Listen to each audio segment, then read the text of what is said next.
ఏపీకి విదేశీ పెట్టుబడుల ప్రవాహం పెరుగుతోంది. ఏపీకి వస్తున్న పెట్టుబడులపై లోక్సభలో లెక్కలతో సహా కేంద్రం స్పష్టం చేసింది. లోక్సభలో వైసీపీ ఎంపీ ప్రశ్నకు కేంద్ర ప్రభుత్వం సమాధానమిచ్చింది.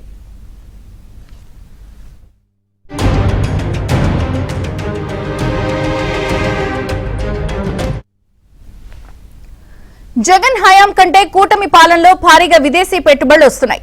2023 నుంచి 24లో 760 కోట్ల రూపాయల ఎఫ్డీఐలు రాగా 2025-26 నాటికి ఏకంగా 5,000 కోట్లకు ఎఫ్డీఐలు పెరిగాయి.